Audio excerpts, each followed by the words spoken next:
Mufidul Bhai has joined.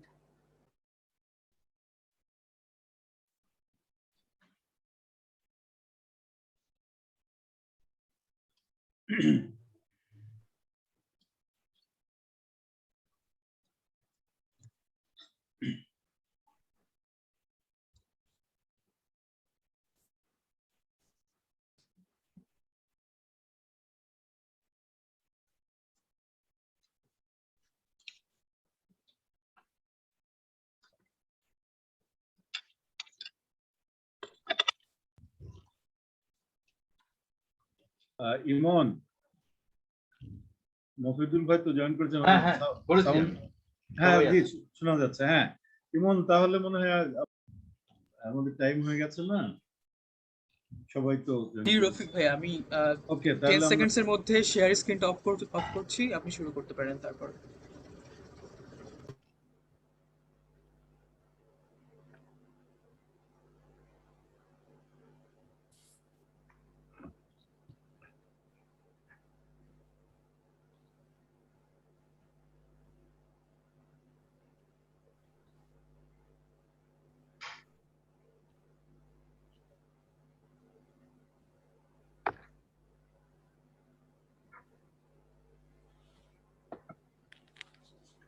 মুক্তিযুদ্ধ জাদুঘরের পক্ষ থেকে সকলকে শুভেচ্ছা। আজ 18 মে আন্তর্জাতিক জাদুঘর দিবস। জাদুঘর দিবসের এবারের প্রতিপাদ্য জাদুঘরের ভবিষ্যৎ, নবজাগরণ ও নবভাব। এর আলোকে মুক্তিযুদ্ধ জাদুঘরের এই বিশেষ আয়োজনে আপনাদের সকলকে স্বাগত জানাই। আজকে আমাদের সাথে যুক্ত হয়েছেন মুক্তিযুদ্ধ জাদুঘরের অন্যতম ট্রাস্টি জনাব মফিদুল হক।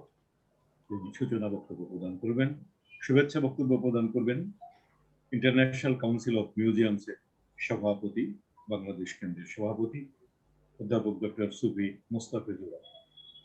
আলোচনায় অংশগ্রহণ করবেন বিকাশ এর প্রধান নির্বাহী কর্মকর্তা জনাব কামাল কারুন।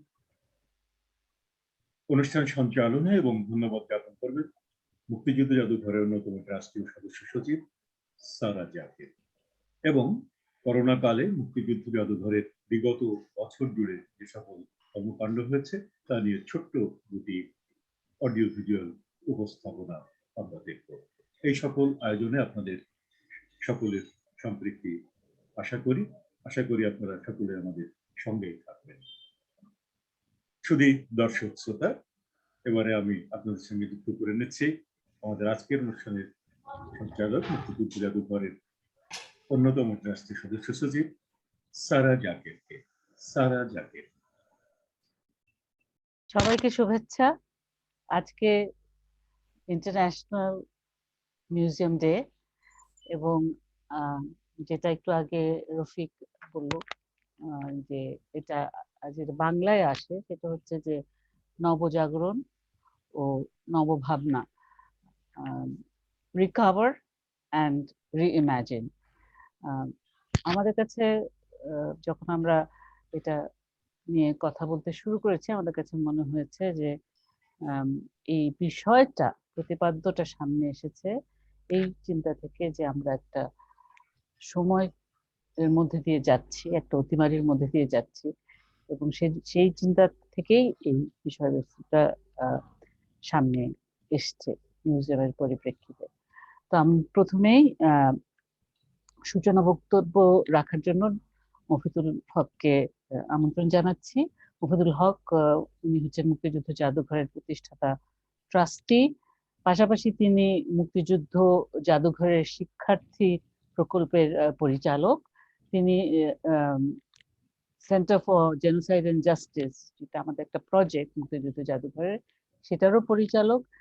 তাছাড়া তিনি ইন্টারন্যাশনাল কমিটি অফ মেমোরিয়াল মিউজিয়ামের অ্যাডভাইজারি বোর্ডের সদস্য, এবং তিনি গবেষক। গবেষণা ক্ষেত্র তার সমাজ অধ্যয়ন, মুক্তিযুদ্ধ ও গণহত্যা। আমি মফিদুল ভাইকে, যিনি একজন 21শে পদক প্রাপ্ত, সম্মানে ভূষিত, তাকে আমন্ত্রণ জানাচ্ছি সূচনা বক্তব্য রাখার জন্য। ধন্যবাদ সারা জাকের। আজকে আন্তর্জাতিক জাদুঘর দিবস, এই 18ই মে এই দিনটি I.Com international council of museums এটা এই দিনটিকেই জাদুঘর দিবস হিসাবে গ্রহণ করেছে এবং জাতিসংঘ ইউনেস্কো অনুমোদিত, অর্থাৎ সারা বিশ্বে আজকে এই জাদুঘর দিবস পালন করছে এবং যার যার সুবিধা বা সুযোগ অনুযায়ী এই দিবসটি পালনের আগামী কয়েক 2-3 সপ্তাহ ধরেই হতে পারে। আর এই সময়ে যেটা ছিল যে আজকে আন্তর্জাতিক জাদুঘর দিবসে আমরা প্রথমেই মুক্তিযুদ্ধ জাদুঘরের পক্ষ থেকে জাদুঘরের ট্রাস্টি, জাদুঘরের কর্মী এবং জাদুঘরের সঙ্গে যুক্ত স্বেচ্ছাকর্মী সকলের পক্ষ থেকে বাংলাদেশে এবং দেশের বাইরে মুক্তিযুদ্ধ জাদুঘরের শহীদ, বন্ধু, সহযোগী, সহযাত্রী সকলকে জানাই শুভকামনা, শুভেচ্ছা। এবং আজকে সাধারণভাবে যদি আমরা উদযাপন করতাম তাহলে আজকে জাদুঘর অন্যান্য জাদুঘরের মতো যেটা বলা হয় যে খোলা দরজা, আজকে সবাই এখানে আসবেন, আজকে কোনো রকম আর আনুষ্ঠানিকতা নেই এবং সকলের সম্মিলনে আমরা দিনটি একটা আনন্দ উৎসবে উদযাপন করি। তো এবার সঙ্গতভাবেই করোনা মহামারী এবং এই অতিমারী 1 বছরের বেশি সময় ধরে আমাদের জীবনকে বিপর্যস্ত করে দিয়েছে এবং আমরা প্রতিবেশী ভারতে যে একটা আবার নতুন দুর্যোগ শুরু হয়েছে তার সংক্রমণের আশঙ্কাতেও আমরা শঙ্কিত রয়েছি এবং একটা জাতীয়ভাবে আমরা একটা লকডাউন পরিস্থিতিতে। তো এমন পরিস্থিতিতেও আমরা জাদুঘর দিবস পালন করছি এবং শুভকামনা জানাতে চাই এই প্রত্যয় থেকে, যেই প্রত্যয় এবারে জাদুঘর দিবসের মূল অঙ্গীকার হিসেবে আইকম গ্রহণ করেছিল, যেটা আপনারা শুনেছেন যে the future of museums, recover and রিইমাজিন, যেটা বাংলায় আমরা বলতে পারি জাদুঘরের ভবিষ্যৎ, নবজাগরণ ও নবভাবনা। এই সংকট বিশ্বব্যাপী এবং সারা পৃথিবীর জাদুঘরগুলো আজ এই সংকটে পতিত হয়েছে এবং জাদুঘরের দরজা বন্ধ রয়েছে, কিন্তু জাদুঘর নানাভাবে সক্রিয় থাকার চেষ্টা করছে। আর এই সক্রিয় থাকার চেষ্টায় জাদুঘর অনেক নতুন নতুন পন্থা অবলম্বন করার চেষ্টা করছে। জাদুঘরের যে ভূমিকা, যে জাদুঘরের সঙ্গে সমাজের যে সম্পৃক্তি, সেটারও নতুন নতুন পথ এবং পদ্ধতি অনুসরণ করছে। আর সেখানে যে কথাটা আমরা বলতে চাই যে জাদুঘর একটা প্রতিষ্ঠান, একটা কাঠামো, কিন্তু এই কাঠামোটাকে আমরা মিউজিয়াম উইদাউট ওয়ালস এ রূপান্তর করতে চাচ্ছি। আমরা বলতে মুক্তিযুদ্ধ জাদুঘর এবং অন্যান্য জাদুঘর সকলে মিলেই, এবং সেটার জন্য যে নতুন প্রযুক্তি, সেই প্রযুক্তিকে কিভাবে ব্যবহার করা যায় সেইটা আমরা বলবো যে 1 বছরে আমরা এটা নানাভাবে এটা মানে উপলব্ধি করা, এটাকে প্রয়োগ করা, এই চেষ্টাগুলো নিয়ে চলেছি এবং এই চেষ্টার মধ্য দিয়ে আমরা আরো নতুন নতুন সম্ভাবনাও দেখতে পাচ্ছি। অর্থাৎ সংকট একটা সুযোগও তৈরি করে দিয়েছে, আর এই সংকটের সঙ্গে যে সুযোগ এবং সম্ভাবনা, সেটা গোটা জাদুঘরের যে ধারণা সেটাকে আবার রিকভার অ্যান্ড রিইমাজিনের পর্যায়ে নিয়ে যাচ্ছে। তো আমরা আজকে এই সংকটের মধ্যেও সেই জন্য আমরা বলবো যে আমরা একটা সকলের শুভকামনা জানাই সকলের প্রতি, যাদেরকে আমরা হারিয়েছি বিগত 1 বছরে বা করোনার এই সংক্রমণের পর। আমাদের ট্রাস্টিদের মধ্যে আমরা ব্যথিত হৃদয়ে তাদের স্মরণ করি আজকে এই আন্তর্জাতিক জাদুঘর দিবসে। তারা আমাদের মধ্যে নেই। আমাদের ট্রাস্টি রবিউল হুসাইন, আলী জাকের এবং তারিক আলী, এবং আমাদের অনেক প্রত্যেকেরই নানাভাবে আমরা বিপর্যস্ত রয়েছি। আমাদের জাদুঘরের অনেক শহীদকে আমরা হারিয়েছি এবং আমরা কামনা করব সকলের যেন তারা স্বাস্থ্যবিধি মেনে চলেন এবং তারা নিরাময় থাকেন, এবং আরো যাদেরকে আমরা হারিয়েছি সকলকে আজকে শ্রদ্ধাভরে স্মরণ করি। আর আমরা এটাও বলবো যে এই সমস্ত কিছুর অবদানেই মুক্তিযুদ্ধ জাদুঘর, যারা জাদুঘরে নানাভাবে ভূমিকা পালন করেছেন, জাদুঘর সমৃদ্ধ হয়েছে, জাদুঘর একটা স্থায়ী একটা কাঠামো পেয়েছে এবং জাদুঘর নানাভাবে নিজেকে বিকশিত করে তুলতে সচেষ্ট রয়েছে এবং নানা মানুষ এখানে তাদের সহযোগিতার হাত প্রসারিত করে দিয়েছেন। ফলে মুক্তিযুদ্ধ জাদুঘর আজকে বাংলাদেশে একটা স্বীকৃত প্রতিষ্ঠানে রূপান্তরিত হয়েছে, আর বহু মানুষের অবদান এখানে মিশে আছে, বহু মানুষের বহু রকম ভূমিকা এই জাদুঘরকে সমৃদ্ধি জুগিয়েছে। তো সেই সব বিবেচনায় আমরা বলবো যে আমরা এই সংকটের দিনেও আমরা নতুনভাবে জেগে উঠতে চাইছি, আর তার জন্য আমরা নানা রকম পন্থা সুযোগ পদ্ধতি অবলম্বন করছি। আর চলতি বছর আমাদের জন্য এটা খুবই বিশেষ বছর, যে 2021 সাল, আমরা জানি বঙ্গবন্ধু জন্ম শতবর্ষ উদযাপনটাও এই সাল পর্যন্ত প্রসারিত হয়েছে, এবং 2021 সাল মুক্তিযুদ্ধের সুবর্ণ জয়ন্তী, আমাদের স্বাধীনতার 50 বছর আমরা এই বছরে উদযাপন করছি।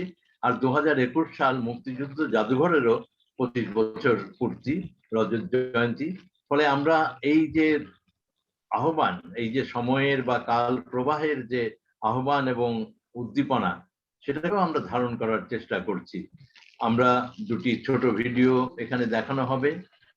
প্রথমটি হচ্ছে আমরা আন্তর্জাতিক জাদুঘর দিবস উপলক্ষে আন্তর্জাতিক যে সম্প্রদায়, তাদের উদ্দেশ্যে আমরা একটা নিবেদন, সেটা গত বছরও আমরা করেছি, এবারও সেটা আমরা নিবেদন করেছি।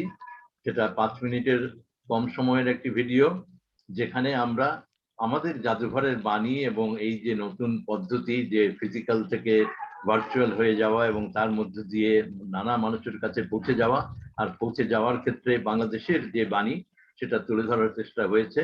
আর অপরটিতে জাদুঘরের কার্যক্রমগুলো মেলে ধরা হয়েছে। আমরা ধন্যবাদ জানাই প্রফেসর ডক্টর শফি মুস্তাফিজুর রহমানকে। তিনিও জাদুঘর নির্মাণ কাজে তার মতো করে তার যে ক্ষেত্র, যে প্রত্নতত্ত্বের ক্ষেত্রে, ওপেন এয়ার মিউজিয়াম এবং অন্যান্য অনেক কাজের সঙ্গে তিনি যুক্ত আছেন, ওয়ারি বটেশ্বর থেকে শুরু করে, এবং মুক্তিযুদ্ধ জাদুঘরেরও তিনি শরীর। এবং অপর শরীর বলবো যে নতুন প্রযুক্তি, নতুন চিন্তা, নতুন পদ্ধতি ব্যবহার করে সমাজকে শক্তিশালী করা, সামাজিক বিকাশে অবদান রাখার যিনি যুক্ত, তিনিও মুক্তিযুদ্ধ জাদুঘরের অনেক পুরনো শরীর, এবং কামাল কাদির। আর যারা এই আয়োজনের সঙ্গে নানাভাবে এই আয়োজনের সঙ্গে যুক্ত রয়েছেন, সকলকে ধন্যবাদ জানাই। সকলকে আবারও জানাই আন্তর্জাতিক জাদুঘর দিবসের শুভকামনা। সবার কল্যাণ হোক, সকলে ভালো থাকুন। আমাদের দেশ এবং বিশ্ব এই সংকট থেকে যেন খুব দ্রুতই আবার বেরিয়ে আসতে পারে এবং আমরা আবার নতুন অভিযাত্রা শুরু করতে পারি। সবাইকে আবারও ধন্যবাদ জানাচ্ছি।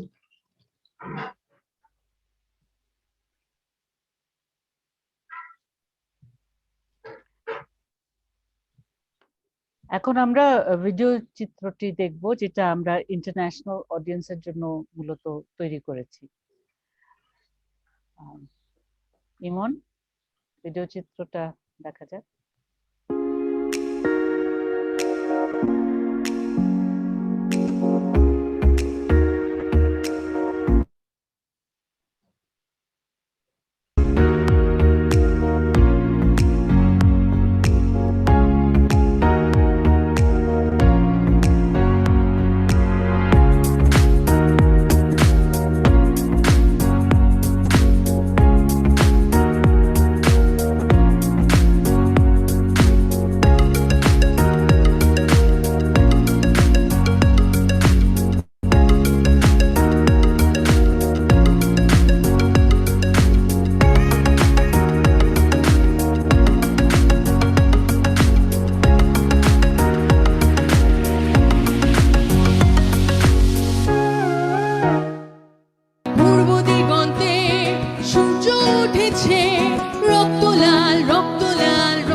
And so the story of Bangladesh is a nation one again made fresh by all who carry out commands, which flows out of laws upon which nation stands.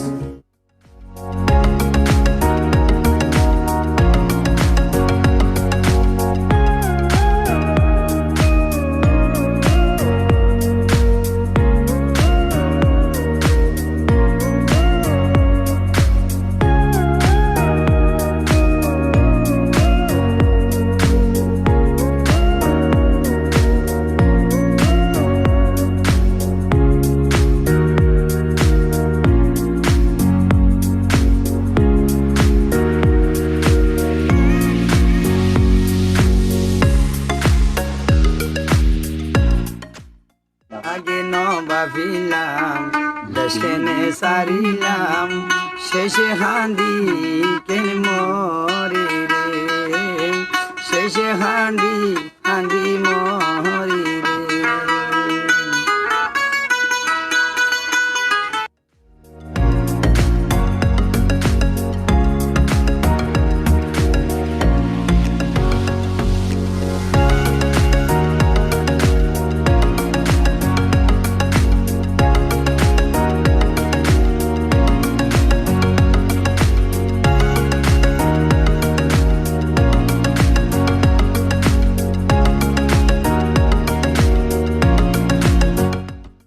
how to prevent genocide, and that is very relevant to Bangladesh today, as we see the links, and at this conference in particular, we see the links of the 1971 genocide, massive crimes against humanity committed in Bangladesh with up to 3 million victims, and we see 1 million Rohingya refugees in the eastern part of the country around Cox's Bazar.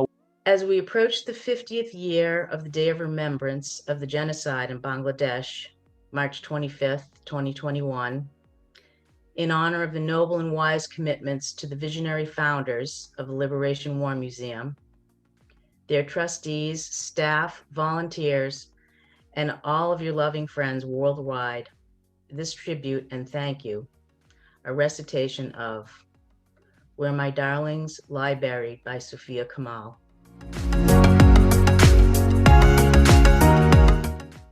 It has been already 50 years that the genocide has been taken place in Bangladesh, but still the world hasn't recognized it properly, and we are still struggling to let the world know what has happened to the victims.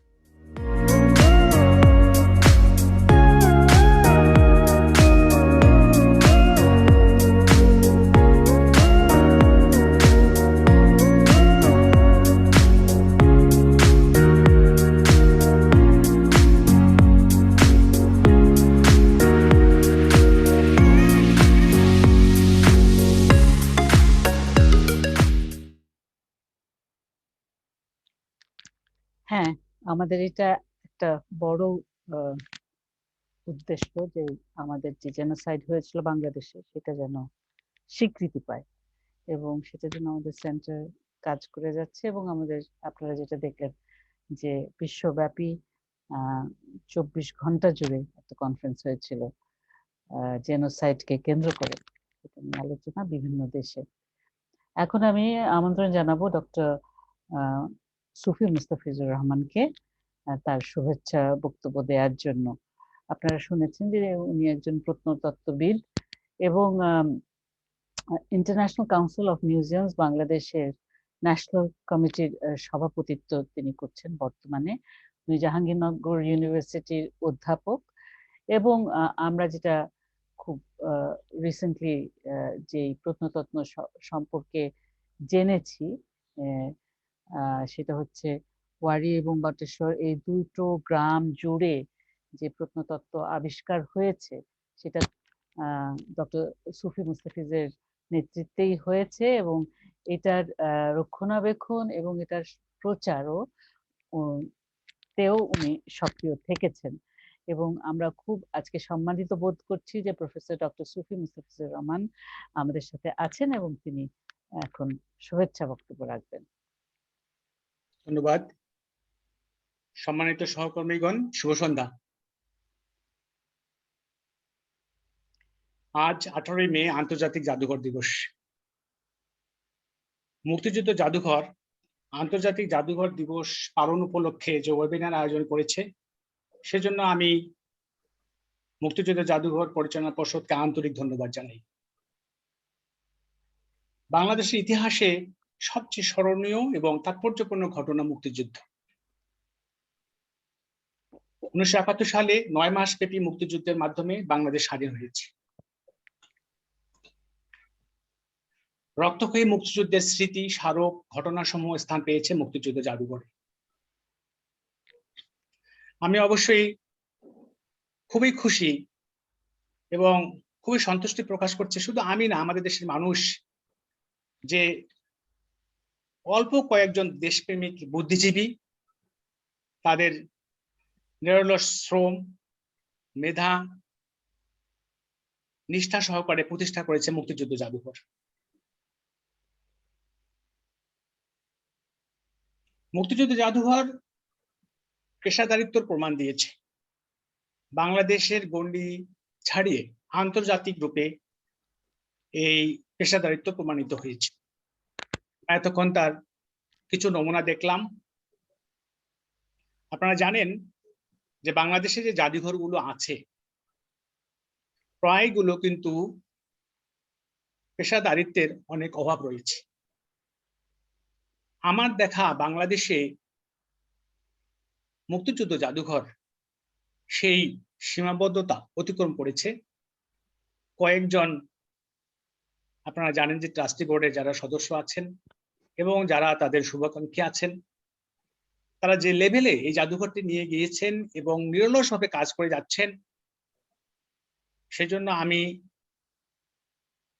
Bangladesh জাতীয় committee আইকমের পক্ষ থেকে ধন্যবাদ জানাই, সম্মান করি এবং আশা করি এই যে জেনোসাইড, এই যে বাংলাদেশের মুক্তিযুদ্ধ শুধু ডিসপ্লে না, তারা যে গবেষণা করছেন সেই গবেষণার বিষয়বস্তুগুলো বাংলাদেশের বাইরেও যে প্রচার করছেন, যে আন্তর্জাতিক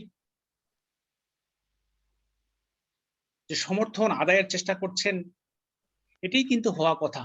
জাদুঘর শুধু দুটো স্মারক স্মৃতি ডিসপ্লে করবে, দর্শকরা দেখে যাবে, তাহলে কিন্তু পরিপূর্ণ হয় না। এটা নবজাগরণ না, নবভাবনা না, এটা যুগোপযোগী করে তোলা। এবং এটা চাওয়া পাওয়াটা কি মুক্তিযুদ্ধের?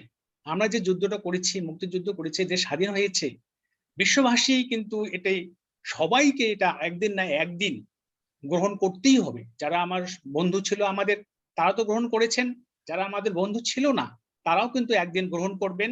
মুক্তিযুদ্ধ জাদুঘর যে সেই লক্ষ্যে যে কাজ করে যাচ্ছেন, সেই কাজ তারা আরো বড় আকারে করবেন, আরো সফলভাবে হবে, এই আশাবাদ ব্যক্ত করে আজকে আন্তর্জাতিক জাদুঘর দিবসে তারা যে ওয়েবিনারের আয়োজন করেছে, আমি তার মঙ্গল কামনা করছি। আমাকে এখানে আমন্ত্রণ জানানোর জন্য পর্ষদকে আন্তরিকভাবে সম্মান জানাই, শুভেচ্ছা জানাই। সবাই ভালো থাকবেন, এই আশাবাদ ব্যক্ত করে আমার বক্তব্য এখানেই শেষ করছি। ধন্যবাদ।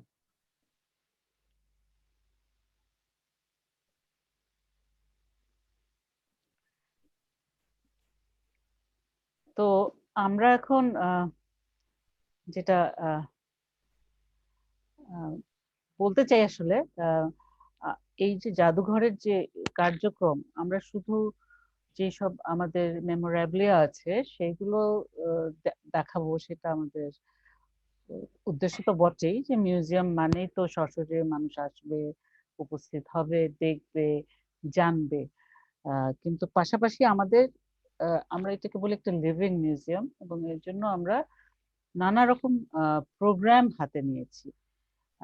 এবং সেটা এই কোভিড অতিমারির আগের থেকেই, এবং যে কারণে আমার ধারণা যে আমরা এটাকে ভার্চুয়াল ওয়ার্ল্ডে উপস্থিত করতে পারছি, অনেক কার্যক্রমই আমরা করতে পেরেছি।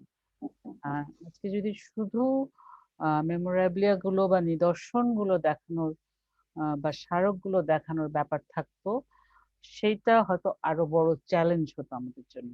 আমরা যেহেতু একটা প্রোগ্রামেটিক ফোকাসটা আমাদের অনেক বেশি, সেই জন্য আমরা ভার্চুয়ালি অনেক অ্যাক্টিভ। ইনফ্যাক্ট আমার তো মনে হয় যে আমরা ট্রাস্টিরা, এমনি যারা আছে আমাদের কলিগ তারা তো বটেই, কিন্তু ট্রাস্টিরাও অনেক সময় আমরা অত বেশি সক্রিয় থাকতাম না, কিন্তু এই কোভিড অতিমারির সময় আমরা সক্রিয় থেকেছি। এবং এটা যদিও খুব দুঃখজনক যে কোভিড এর কারণেই অন্তত 2 জন আমাদেরকে ছেড়ে চলে গেছেন কোভিড আক্রান্ত হয়ে, এটাও যেমন দুঃখজনক, কিন্তু আমরা মানে রিকভার করেছি সেই জায়গা থেকে, এবং রিইমাজিন যেটা আমাদের কাছে খুব প্রাসঙ্গিক মনে হয়েছিল সেটাও করেছি। এখন আমি কামাল কাদের, ওনাকে আমন্ত্রণ জানাচ্ছি ওনার বক্তব্য রাখার জন্য। কামাল কাদের কে এক নামে চিনবেন আপনারা, যেই ব্র্যান্ডটি দিয়ে, সেটি হচ্ছে বিকাশ। বিকাশের তিনি প্রধান, এবং তার যাত্রা শুরু সেল বাজার গঠন করেছিলেন তিনি, এবং সেই সেল বাজারের যখন অনেক মিলিয়ন সাবস্ক্রাইবার হয়ে গেল, তখন টেলিনর সেটা কিনে নিল এবং সেটাকে রিব্র্যান্ডিং করে, if I am not mistaken, ওটা রিব্র্যান্ডেড হয়েছিল এখানেই.com নামে। মিস্টার কামাল কাদের শুধু যে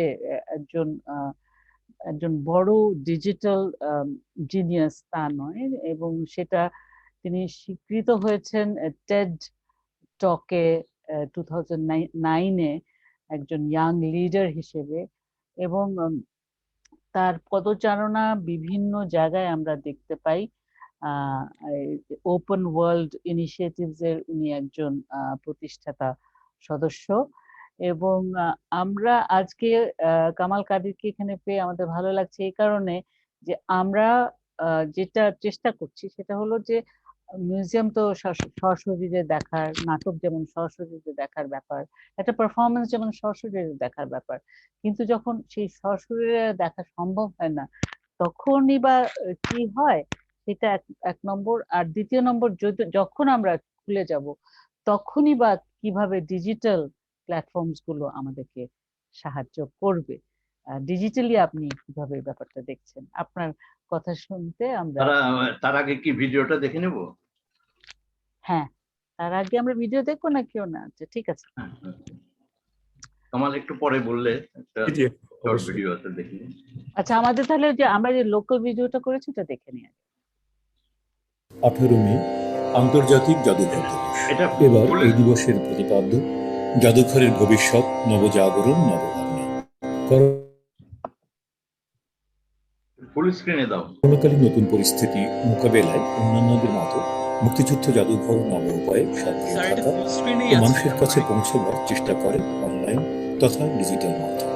যেহেতু মুক্তিযুদ্ধ জাদুঘর বছর জুড়ে নানা অনুষ্ঠান আয়োজন করে থাকে, তাই ডিজিটাল মাধ্যম জাদুঘরের অনুষ্ঠান আয়োজনকে সহজতর করে। তাৎপর্য হলো সত্য যে 1 বছর আগে 2020 সালের 18 মে সমতার জন্য জাদুঘর, বৈচিত্র্য ও সম্প্রীতি এই প্রতিপাদ্যকে নিয়ে অনলাইনে আন্তর্জাতিক জাদুঘর দিবস পালনের মাধ্যমে শুরু হয় নতুন যাত্রা। শিক্ষার্থীদের জন্য প্রযুক্তির সঠিক ব্যবহারের লক্ষ্যে জাদুঘর শুরু করেছিল মোবাইল ফোনে 1 মিনিটের চলচ্চিত্র নির্মাণ কর্মশালা। করোনা পরিস্থিতিতে অনলাইনে শিক্ষকদের নিয়ে আয়োজন করা হয় কর্মশালা। 8ম লিবারেশন ডগ ফেস্ট আয়োজন করা হয় অনলাইনে। এতে 80টির অধিক দেশের 100-র অধিক মুক্তি ও মানবাধিকার বিষয়ক প্রামাণ্যচিত্র প্রদর্শিত ও প্রামাণ্যচিত্র নির্মাণ বিষয়ক কর্মশালা আয়োজিত হয়।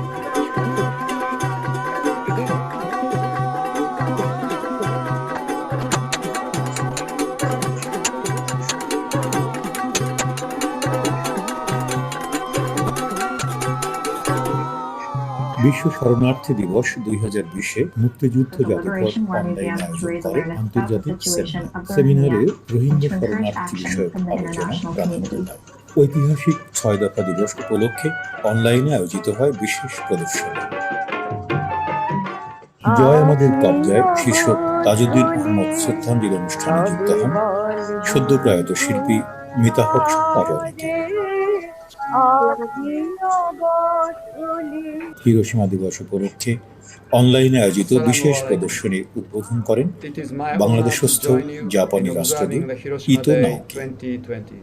বঙ্গবন্ধু জন্ম শতবার্ষিকী উপলক্ষে পুরো আগস্ট মাস জুড়ে জাদুঘর আয়োজিত নানা অনুষ্ঠানের মধ্যে অনলাইনে বিশেষ প্রদর্শনী, বঙ্গবন্ধুর জীবনে সুর ও ছন্দের ঝঙ্কার, মৃত্যুঞ্জয় বঙ্গবন্ধু শীর্ষক আলোচনা ও আগস্টের বিষণ্ণ বিকেল শীর্ষক আবৃত্তি অনুষ্ঠান বিশেষভাবে উল্লেখযোগ্য। রেখে যাই আমার প্রণাম তাঁদের উদ্দেশ্যে, যারা জীবনের আলো ফেলেছেন পথে।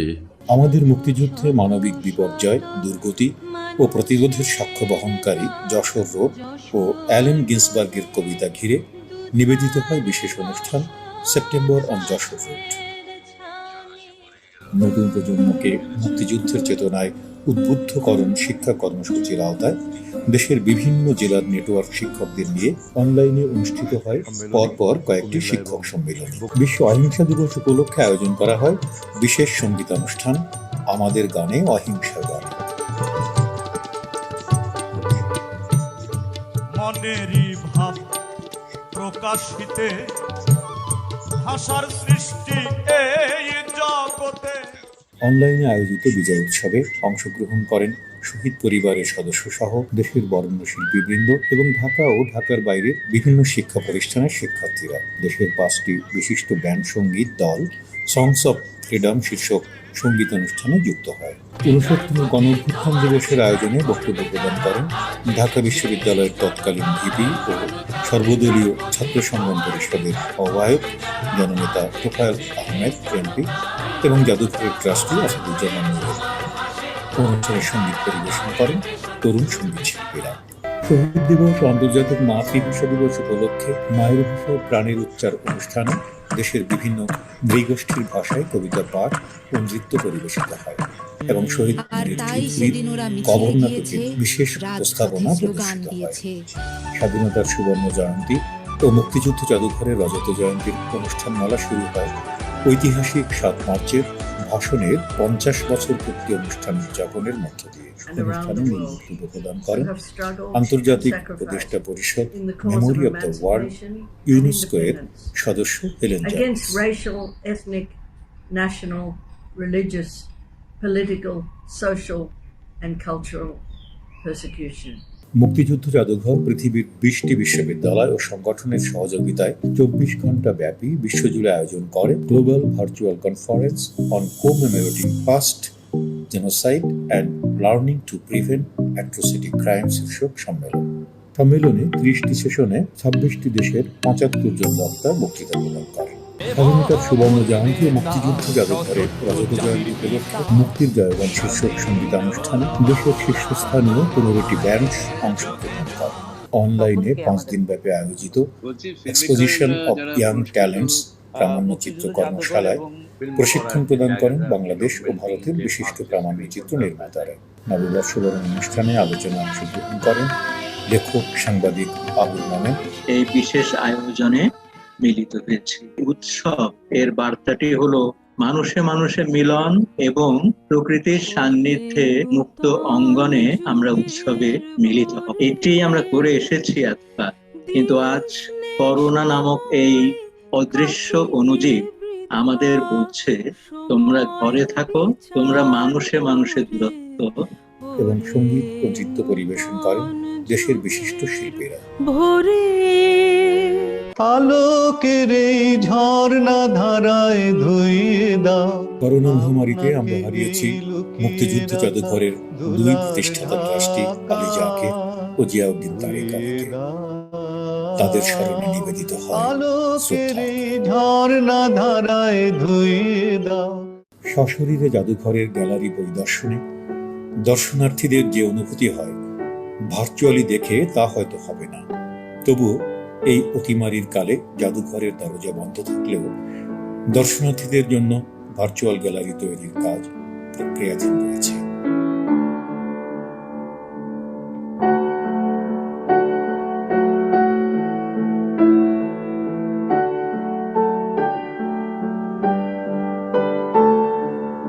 এই সকল কর্মসূচির ধারাবাহিকতায় নতুন নতুন ভাবনা ও পরিকল্পনা নিয়ে মুক্তিযুদ্ধ জাদুঘর ভবিষ্যতে আরো ব্যাপক মানুষের কাছে পৌঁছাতে চায়।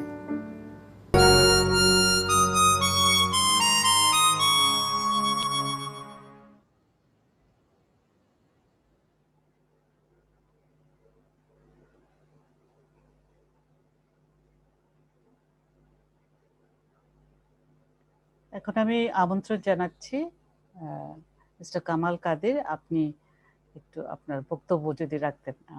আপনি তো ভিডিওটা দেখলেন। ধন্যবাদ আমাকে আজকে আপনি যে ভেরি কাইন্ড ইন্ট্রোডাকশন দিলেন, that's very generous. And Mofidul ভাই আমার বড় ভাইয়ের সমান, এবং মফিদুল ভাই আমাকে যে কেন ডেকেছেন আজকে সেটা আমার জন্য রহস্য। এবং আমি এটুকু বলি যে উনি আমাকে পরিচয় করালেন যে মুক্তিযুদ্ধ মিউজিয়ামের শহীদ হিসেবে বাংলাদেশের 17 কোটি মানুষই কিন্তু মুক্তিযুদ্ধ মিউজিয়ামের শহীদ।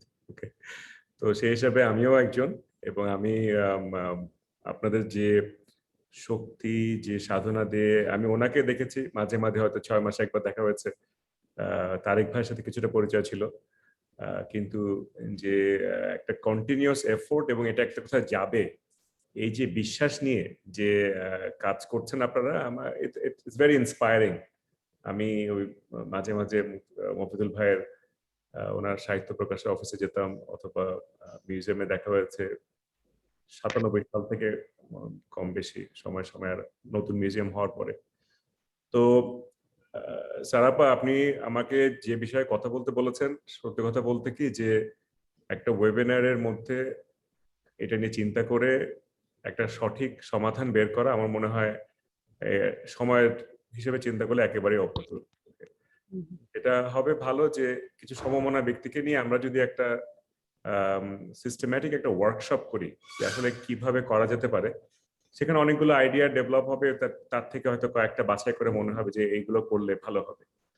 তবে আমার কাছে, আমি খুব সংক্ষেপে বলবো, আমার কাছে, আমি মুক্তিযুদ্ধ মিউজিয়ামের আগের বিল্ডিং এও গেছি, আর এই বিল্ডিং যখন শুরু হয় তখনও গেছি, এবং আই ওয়াজ খুব অস্থির ছিলাম যে কখন শেষ হবে। তারপরে মফিদুল ভাই আমাকে যখন বললেন যে কামাল শেষ হয়েছে, তুমি একদিন আসো, আমি গেছিলাম, এবং আমি খুব সময় নিয়ে, আমি অনেক সময় নিয়ে জায়গাটাকে, মানে ধরেন এর আগে যখন আমরা কোনো পৃথিবীর অন্য কোনো মিউজিয়ামে গেছি যে ব্ল্যাক হেরিটেজ নিয়ে কথা হচ্ছে অথবা হলোকাস্ট নিয়ে কথা হচ্ছে, সেখানে একরকম আগ্রহ নিয়ে আছে, বাট এখানে অন্য ধরনের আগ্রহ, এবং এখানে আপনি সারাক্ষণ পরিচিত মুখ খুঁজছেন, এবং সারাক্ষণ আপনি দেখছেন যে এই স্টোরিটার সাথে আপনার পরিবারের স্টোরি যেটা শুনেছেন তার কতখানি মিল আছে। তো হয়তো আমার পরিবারের কারো ছবি ওখানে নেই, কিন্তু আমার কাছে মনে হয়েছে এদের অনেকের সাথেই কিন্তু আমাদের বিভিন্ন সময় বিভিন্ন গল্প শোনা, বা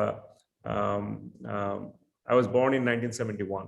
Okay, so আমার বড় হওয়ার যে গল্পটা, আমি সারাক্ষণই যখনই গেছি, আমি 2বার গেছি, মানে মফিদুল ভাইয়ের সাথে 2বারই গেলাম, আরেকবার আমার ছেলে মেয়েদের নিয়ে আমি গেছিলাম। তো আমার কাছে যেটা মনে হয়েছে তার একটা বহিঃপ্রকাশ বলি, সেটা হচ্ছে যে এটা অনেকটা একটা ইউনিভার্সিটিতে যাওয়ার মতো। ইউনিভার্সিটিতে আপনি যখন বড় হচ্ছেন, 4-5 বছর সময় ব্যয় করছেন, এটা কয়েকটা ধাপে আপনি বিভিন্ন ভাবে আপনার জীবন সমৃদ্ধ হচ্ছে। একটা হচ্ছে যে সরাসরি একাডেমিক যে জিনিসগুলো পড়ছি আমরা, এখানে থিওরিটিক্যাল বা একটা প্রফেসররা বা টিচাররা যারা একটা বোর্ডে দেখাচ্ছে বা আলোচনার মধ্যে আসছে, সরাসরি ক্লাসরুম থেকে এক ধরনের সমৃদ্ধতা অর্জন করা। আরেকটা হচ্ছে ওইখানে যে সহপাঠীরা আছে তাদের কাছ থেকেও কিন্তু একটা বেশ একটা rich communication, rich sense of, মানে তাদের বিভিন্ন সময়ের যে আন্ডারস্ট্যান্ডিং, তার একটা লার্নিং সেখান থেকে পাওয়া যায়। এন্ড থার্ড হচ্ছে ওই পরিবেশটার মধ্যে থাকা, ওই ক্যাম্পাসটার মধ্যে থাকা, ওই গাছতলার নিচে থাকা, ওই গাছের পাশ দিয়ে হেঁটে যাওয়ার মধ্য দিয়েও কিন্তু একটা বিশাল লার্নিং আছে। তো আমার কাছে মনে হয় যে একটা মিউজিয়ামে যখন আমরা ঢুকি, এই এলিমেন্টগুলো মিউজিয়ামের বেলায় খুবই ক্লিয়ার, মানে খুবই কখনো সূক্ষ্মভাবে বা কখনো মুখ্যভাবে এই জিনিসগুলো আসে, যে আমি ওই পরিবেশটা থেকে শিখছি। যেমন আপনাদের মিউজিয়ামটার মধ্যে যে আর্কিটেকচারাল যে একটা অনুভূতি আছে, সেটা একটা বিষয় খুবই একটা পাওয়ারফুল একটা এলিমেন্ট। একইভাবে যখন বিভিন্ন যে সংগ্রহশালার যে বস্তুগুলো আছে তার যে তাৎপর্যতা আছে, তো আমি শুধু বলবো যে এই প্রতিটা এলিমেন্টেই এখন এটার মধ্যে কয়েকটা যে আছে যে আপনি আসলে ভিজুয়ালি তো এটাকে মানে উপস্থিতি না থেকে এটাকে অর্জন করা চ্যালেঞ্জিং হয়ে দাঁড়ায়। আবার কিছু কিছু আছে, যেমন আজকে আমরা যখন এই আলোচনা করছি বা এই আলোচনা যারা অংশগ্রহণ করছে, তারাও কিন্তু এখান থেকে এর ভিতরে মানে কিভাবে একটা প্রতিষ্ঠান গড়ে উঠলো, শুধু যে মুক্তিযুদ্ধ মিউজিয়ামের মধ্যে যাওয়ার মধ্যেই যে একটা অর্জন আছে তা না। একটা মানে আমাদের তো খুবই লিমিটেড রিসোর্স নিয়ে সবকিছু করা, সেই লিমিটেড রিসোর্সের মধ্যে দিয়ে আজকে এরকম একটা ইমপ্রেসিভ মিউজিয়াম দাঁড় করানো ঢাকা শহরের মধ্যে, এটার মধ্যেও কিন্তু একটা ইনস্টিটিউশন দাঁড় করানোর যেটা লার্নিং, সেই লার্নিংটা আছে। ওকে, তো আমি মনে করি যে ইন জেনারেল কিভাবে কোভিডের মধ্যে কিভাবে মিউজিয়ামে ধারাবাহিকতা কন্টিনিউ করা যায় সেটা আমাদের হয়তো কিছুটা আলোচনা করলে বেরিয়ে আসবে, রাতারাতি আজ রাতেই বের না করে। ওকে, তবে একটা জিনিস আমি মনে করি যে যেটা রিসেন্ট টেকনোলজিতে মানে এখন অ্যাভেলেবেল হয়েছে, যে বাংলাদেশে আমরা যেটাই করি না কেন প্রযুক্তিগতভাবে আমাদের সবসময় একটা জিনিস মাথায় রাখতে হবে যে খরচের দিকটা, কিভাবে খরচটা কম খরচের মধ্যে করা যেতে পারে। তো ধরেন আমরা যদি যখন বিদেশের কোনো মিউজিয়ামে যাই, দেখা যায় যে একরকম একটা ওয়্যারলেস সেট দিয়ে দিচ্ছে, মানুষ টাকা দিয়ে ওটা নিচ্ছে এবং প্রতিটা আইটেমকে সে পুঙ্খানুপুঙ্খানুভাবে তার সম্বন্ধে জানার সুযোগ পাচ্ছে। ওকে, তো আমি জাস্ট ভাবছিলাম আপনার সাথে মফিদুল ভাইয়ের সাথে কথা বলে গত 2 দিনে যে এমন করা যেতে পারে, আমাদের হয়তো সে পদক্ষেপ আপনারা অলরেডি নিচ্ছেন, যে পরিমাণ তথ্য মুক্তিযুদ্ধ মিউজিয়াম জোগাড় করেছে, তো তার উপরে ভিত্তি করে একটা অ্যাপ তৈরি করা যেতে পারে। ওকে, যে অ্যাপটা, এটা তো মানে অ্যাপ তৈরি করা এমন কোনো খরচের ব্যাপার না, তারপরে সেটাকে একটা অ্যাভেলেবেল থাকলো একটা জায়গাতে এবং মানুষকে বলা হলো তুমি যেদিন মুক্তিযুদ্ধ মিউজিয়ামে অংশগ্রহণ করবে সেদিন তুমি, যেদিন তুমি দেখতে যাবে সেদিন তুমি ওই অ্যাপটা ডাউনলোড করলে তার আগে বা পরে কোনো এক সময়, এবং আপনি যখন মুক্তিযুদ্ধ মিউজিয়ামের ভিতরে আছেন তখন তাকে বলে দেওয়া হলো যে তুমি হেডসেট ব্যবহার করবে এবং প্রতিটা আইটেমের পাশে আইটেম নাম্বার 3, আইটেম নাম্বার 4, এটার বিস্তারিত বক্তব্য কিন্তু তখন ওই অ্যাপ থেকে বলা শুরু করছে তাকে। ওকে, তো এবং সেটা ক্লাউডে হোস্ট করা হলো এবং সেখান থেকে সরাসরি তথ্যটা পেলো। সুতরাং আমি বলছি, যেটা বিদেশের মিউজিয়ামে লন্ডনে বা নিউ ইয়র্কে দেখা যায় যে একটা দামি যন্ত্র কানে দিয়ে হাঁটছে মানুষ, ওই যন্ত্র কিন্তু আজকাল মানুষ তার পকেটে নিয়ে ঘুরছে এবং সেখানে ফ্রি অ্যাপ ডাউনলোড করার ব্যবস্থাও করা যেতে পারে। এবং আমি শিওর এগুলোকে হোস্ট করার জন্য যখন মানে যারা এগুলো হোস্ট করে তারা যখন জানবে এটা মুক্তিযুদ্ধ মিউজিয়ামের অ্যাপ, এটা বিনা পয়সায় পাওয়া যাবে। ওকে, তো সুতরাং মানে শুধুমাত্র কন্টেন্টটা তৈরি করার যে একটা চ্যালেঞ্জ, সেটা করলে কিন্তু ওই একটা মানে অলমোস্ট একটা গাইড রাখার মতন ব্যবস্থা করা হয়ে যাবে। এবং আমার মনে হয় দেশি বিদেশি মানে বাংলাতেও থাকবে, ইংরেজিতেও থাকবে, সুতরাং বাইরে থেকে কেউ যখন আসছে তারও একটা বিশাল একটা বেনিফিট পাবে এর থেকে। আর একটা জিনিস আমি বলবো যে আই থিঙ্ক আমার সাথে মফিদুল ভাই প্রায় এটা নিয়ে কথা হয় যে একরকম ফান্ড রেজিং এর ব্যবস্থা করা। দেখেন, আমি মিউজিয়াম সম্পর্কে একেবারেই আমার কোনো জ্ঞান নাই। ওকে, মানে আমাকে আজকে ডাকাতেই আমি অত্যন্ত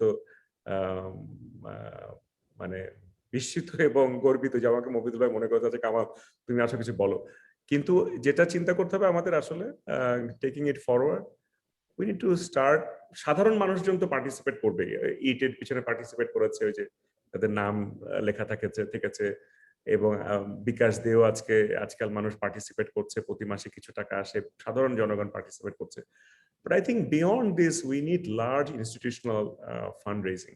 ওকে, যেটা আপনাদের একটা বিশাল অংশ কাজ আপনারা করে ফেলেছেন, কিন্তু এর তথ্যটাকে ছড়িয়ে দেওয়ার জন্য হয়তো ইনস্টিটিউশনাল ফান্ড দেশের ভিতরে দেশের বাইরে, বাট এমন কিছু সোর্স থেকে নেওয়া যে যারা আবার সেই সুযোগ নিয়ে তাদের কোনো এজেন্ডা বহিঃপ্রকাশ না করে, বিকজ এটা এমন একটা মানে মানুষের এত হৃদয়ের কাছের একটা ইনস্টিটিউশন, এটা যেন কোনোভাবে ইনফ্লুয়েন্স না হয়। কিন্তু আমার মনে হয় যে আমরা যখন ধরেন মেট্রোপলিটন মিউজিয়াম আর্টে যাই বা মোমায় যাই, আমরা দেখি যে বিভিন্ন অর্গানাইজেশন এমন ভাবে এদেরকে এনরিচ করেছে যে তাদের রিসোর্সের কোনো ঘাটতি নেই। তো ওইরকম কিছু এফোর্ট আই থিঙ্ক এখানেও একদিন দরকার হবে। আপনারা একটা বিশাল জিনিস করে ফেলেছেন অলরেডি, তো এটাকে taking it forward, I think that's also another side যে আমাদের খেয়াল রাখতে হবে, কারণ রিসোর্স তো খুব এসেনশিয়াল কোনো কিছুই সঠিকভাবে করার জন্য। তো আমার কাছে আমি ইভেন শেষে ওটাই বলবো যে একদিন আমরা যদি একটা সিস্টেম্যাটিক একটা ওয়ার্কশপ করতে পারি, তাহলে আসলেই কিভাবে কোভিডকালীন সময়, কোভিড যদি আরো কয়েক বছর চলতে থাকে, তাহলে কিভাবে এটাকে এর মানে কোন বিষয়গুলোকে তুলে ধরা যায় রিমোটলি, এটা নিয়ে আলোচনা করা যেতে পারে। আমি অবশ্যই সেখানে ভলেন্টিয়ার হয়ে পার্টিসিপেট করার সুযোগের জন্য অপেক্ষায় থাকবো। তবে আবারও বলছি যে যে একটা মানে ক্যাম্পাসে বড় হওয়ার মতন যে পরিবেশগত শিক্ষা এবং যে মানুষগুলোর সাথে দেখা হচ্ছে ওখানে, তাদের সাথে যে কথোপকথন হচ্ছে, তার থেকে যে শিক্ষা এবং সবার প্রথমে যে বিষয়গুলোকে তুলে ধরা হচ্ছে, যে সংরক্ষিত যে শব্দ, যে আওয়াজ, যে কাগজ বা যে যন্ত্রপাতিকে দেখানো হচ্ছে, তার মধ্যে দিয়েও শিক্ষা। এই তিন দিক থেকেই যেটা মানে বস্তুগতভাবে যেটা শেখার ব্যবস্থা আছে, সেটাকে ডিজিটালাইজ ভাবে শেখারও অ্যারেঞ্জ করা যেতে পারে। ওকে, কিন্তু কিভাবে করলে বেস্ট হবে, আমি রাদার আপনাদের সবার সাথে একদিন যদি আমরা কয়েকজন সমমনা ব্যক্তি বসে একটা থরো এক্সারসাইজ করতে পারি, তাহলে কিছু আইডিয়া বেরিয়ে আসবে এবং আমার মনে হয় তার থেকে আরো পরিষ্কারভাবে একটা ধারণা ডেভেলপ হবে যে কিভাবে এই মিউজিয়ামের যদি কোভিড চলতে থাকে লং বা দিন ধরে, তাহলে তার কিভাবে আমরা এর যে বেনিফিটটা মানুষ পাচ্ছিল তার কন্টিনিউইটিটা মেনটেন করতে পারবো কোভিড এর মধ্যে। এটুকু বলে এগেন আবারও আজকে আমাকে দেখার জন্য ধন্যবাদ মফিদুল ভাই। আমি খুব অ্যাপ্রিসিয়েট করি আপনি বিভিন্ন সভায় আমরা কন্ট্রিবিউট করার সুযোগ পাই যাই না, তবে আলোচনা করার সুযোগ পাই, এর জন্য আপনাকে ধন্যবাদ আমাকে ডাকার জন্য। ধন্যবাদ কামাল কাদের, অবশ্যই খুবই তাৎপর্যপূর্ণ বক্তব্য। এবং আমরা যেভাবে মানে মানুষ তার দৈনন্দিন জীবনে চলার জন্য যেভাবে টেকনোলজি তাকে সাহায্য করে, সেটা তো আপনি নিজেই সেটা দেখিয়েছেন বিভিন্নভাবে, সেলবাজার কিংবা বিকাশ। এবং এখন হচ্ছে যে মানুষের মনোরঞ্জন বা মানুষের জ্ঞান এটাকে বৃদ্ধি করার জন্য কিভাবে এই একই টেকনোলজি আরো সাহায্য করতে পারে। এবং আজকে যে বাণী রিকভার অ্যান্ড রিইম্যাজিন, সেই জায়গা থেকে আমি ব্যক্তিগতভাবে আজকে আমার মনে হচ্ছে যেন আমরা একটা বিশাল সুখ অবস্থা থেকে নিজেদেরকে রিকভার করছি এবং আমরা নিজেদেরকে আবার নতুন ভাবে আমরা চিন্তা করছি যে কিভাবে নিজেদেরকে আবার আমরা তুলে ধরতে পারি, কিভাবে জাদুঘরকে মানে একটা শোকের সমুদ্র থেকে উঠে এসে আমরা কিভাবে, কারণ এত মানুষ চলে গেছে আমাদের মাঝ থেকে, শুধু আমাদের ট্রাস্টি 3 জন, এবং 3 জনই যদিও রবিউল ভাইটি কোভিড এর আগে, রবিউল হোসেন, তবু উনিও কিন্তু সেই শ্বাস প্রশ্বাসের কষ্ট নিয়েই চলে গেছেন। একইভাবে আমাদের জিয়াউদ্দিন তারেক আলী, উনিও কোভিড আক্রান্ত হয়ে চলে গেছেন। আলী জাকের ক্যান্সার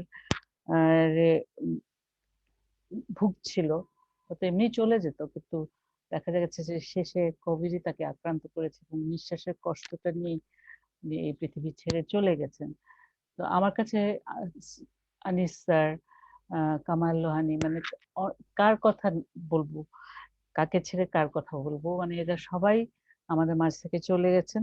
এবং সেই জায়গা থেকে আমার কাছে মনে হচ্ছে যে আমরা চেষ্টা করছি উঠে দাঁড়াতে, যাতে করে আমরা এই শোক থেকে আমরা উঠে এবং কিভাবে নতুন করে আমাদের মিউজিয়ামকে নির্মাণ করতে পারি, সামনে তুলে ধরতে পারি, সেই চেষ্টা আমাদের থাকছে। আজকে সবাইকে ধন্যবাদ জানিয়ে আজকে অনুষ্ঠান শেষ করছি। আজকে ওয়ার্ল্ড মিউজিয়াম ডে, সবাইকে অনেক শুভেচ্ছা, বিশেষ করে আমার কলিগদের যারা নিরলস কষ্ট করেছেন আজকের এই দিনটাকে উদযাপন করার জন্য পিছনে থেকে যারা কাজ করেছেন, তাদের সবাইকে ধন্যবাদ জানিয়ে আজকের আমার অনুষ্ঠান শেষ করছি। সকলকে ধন্যবাদ।